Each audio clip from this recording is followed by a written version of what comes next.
Welcome back to So I'm a Spider. So what? Anime Review episode number 5. This will be reviewing the 15th episode of the anime, which, yeah, like in the case of the second one, I'm only reviewing just one episode this time. This one's called Did Mother Send These Annoying Puppet Spiders? Yes, seriously, that is the name of the episode. And this one mostly continues a little bit with Book 3. It doesn't exactly finish up. There's still a couple more episodes that cover Book 3. Yes, seriously. Also, here's a little fun fact for you. Episode 14 actually started to adapt Book 5, which I'm going to do that start of that one with episode number 20. Because 4 wraps up basically with episode 19, which also wraps up Book 3, surprisingly enough. This one is another solo outing for the Spider. Yeah, Barry Knickerbocker pretty much does this episode almost completely solo, except for the last couple minutes. I just spoke to her, just chatted with her on her Twitch stream.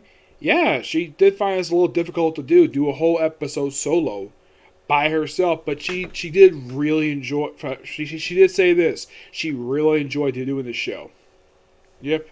So, what happens in this episode? Well, he's a spider. Yeah, basically the 3 brain spiders, the 2 magic spiders, and the thinking spider, which, by the way, this actually happened in the previous episode, where they basically open a portal to Mother's mind, the Queen Tesseract, the giant queen spider, starts eating at her mind, and also cuts off later.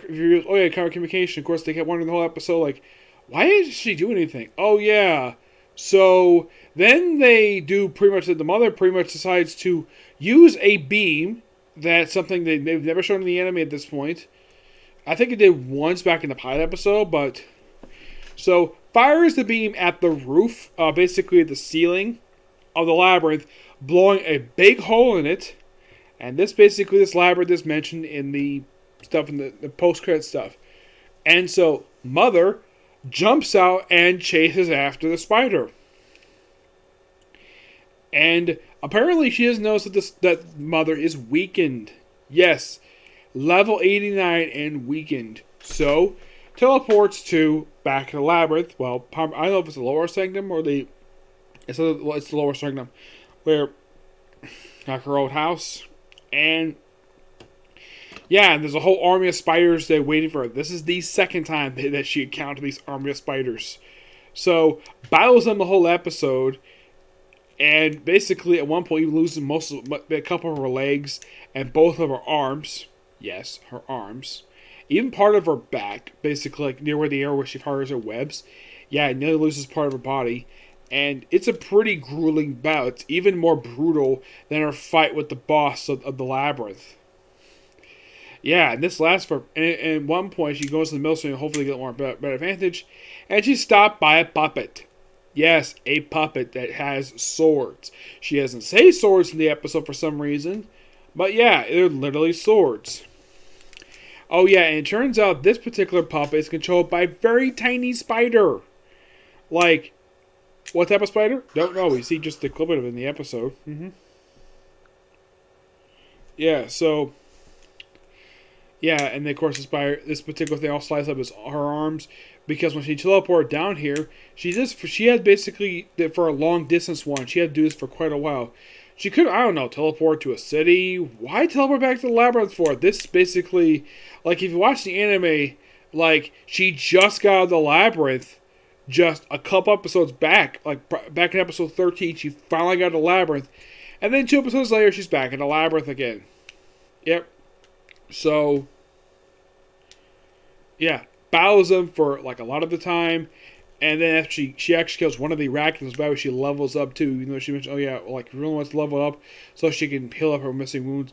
She has to use the arachni in order to basically kill one of the arch spiders, and eventually, of course, she does kill the puppet and a couple of the other ones.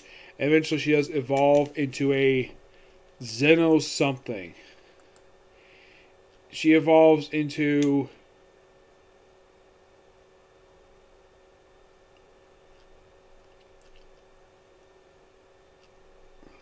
What is the name of this one? It's Xeno something.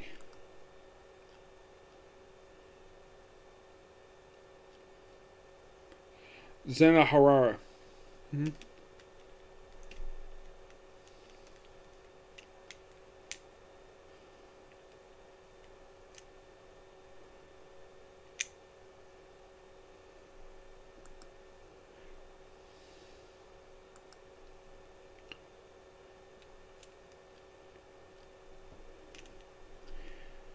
Mm-hmm. I gotta say, pretty good episode.